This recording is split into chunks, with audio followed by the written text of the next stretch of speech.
সুই সুতা দিয়ে হাতে কাজ করা শাড়ি বা থ্রি পিস পরতে অপছন্দ করেন এরকম মেয়ে মানুষ আমাদের দেশে কমই রয়েছেন। সো হ্যালো এভরিওয়ান, সবাইকে আসসালামু আলাইকুম। কেমন আছেন সবাই? আশা করি সবাই ভালো আছেন। প্রতিদিনের মতো আজকেও আমি আমার একটা ছোট মিনি ব্লগ নিয়ে চলে আসলাম আপনাদের মাঝে। দীর্ঘদিন থেকে হাতের কাজ করা এত এত সুন্দর এই ড্রেসগুলো আমার আলমারির এক চিপাতে পড়েছিল।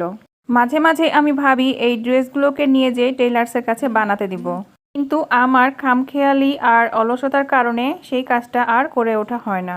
কিন্তু গায়েস, আজকে আমি মনে মনে কঠিন প্রতিজ্ঞাবদ্ধ হইয়াছি যে করেই হোক আমি এই ড্রেসগুলোকে টেইলার্সের কাছে নিয়ে যাব এবং খুব সুন্দর ডিজাইন করে বানাতে দিব। আমি এখন যে ওয়ান পিসটা ধরে আছি সেটা হলো প্রাইডের। আর আমাদের দেশে প্রাইড চেনেন না এমন মানুষ কমই রয়েছে। আপনারা হয়তোবা অনেকেই জানেন না, আমি একসময় বুটিক্সের ব্যবসার সাথে জড়িত ছিলাম, কিন্তু পরবর্তী সময় চাকরি পাওয়ার কারণে বুটিক্সের সেই ব্যবসাটা আমাকে ছেড়ে দিতে হয়। সুই সুতা দিয়ে নিখুঁতভাবে হাতের কাজ সবার সুন্দর হয় না। আমি একটু খুঁতখুঁতে প্রকৃতির মানুষ, তাই সবার কাজ আমার পছন্দ হতো না।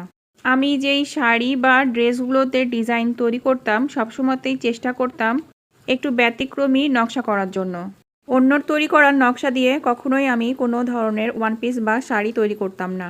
এখন আমার হাতে যে ওয়ান পিসটা দেখতে পাচ্ছেন এটা মূলত প্রাইডের টাইডাই, আর টাইডাইটা একটু বেশি স্পেশাল হয়ে থাকে। যেহেতু আমি বুটিকের ব্যবসার সাথে দীর্ঘদিন থেকে জড়িত ছিলাম, যার কারণে এমন কোনো সেলাই নাই যে সেই সেলাইটা আমি পারি না। সেই ছোটবেলা থেকেই আমার সেলাইয়ের উপরে একটা টান ছিল। যখন অনেক ছোট ছিলাম তখন দেখতাম আমার মা খালারা বসে বসে খুব সুন্দর করে কাঁথা সেলাই করত। শখের বশে আমি আমার মা খালাদেরকে শুয়ে সুতা ভরে দিতাম, কিন্তু আমি কখনো কল্পনাও করি নাই আমার সেই সুই সুতা একদিন আমার সঙ্গের সাথী হয়ে যাবে, আমি সেটা দিয়ে এত বড় একজন ব্যবসায়ী হয়ে উঠতে পারবো। দীর্ঘদিন যাবৎ চাকরি জীবনে ব্যস্ত থাকার কারণে হাতের কাজের ড্রেস আর তেমন একটা বানানো হয় না। আজকে আমি যে কয়টা ওয়ান পিস আপনাদেরকে দেখাচ্ছি সেগুলো আমি ইচ্ছা করে বিক্রি করি নাই, কারণ সেগুলো আমি নিজে বানিয়ে পরবো। বুটিক্সের এই বিজনেস আমি দীর্ঘদিন করেছি, কিন্তু বুটিক্সের জামা আমার হাতে গোনা কয়েকটা রয়েছে।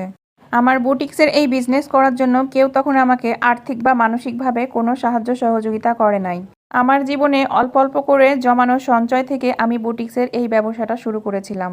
খুবই অল্প পুঁজি দিয়ে অল্প সময়ের মধ্যে আমি আমার জীবনের এই ব্যবসাতে সফলতা লাভ করেছিলাম।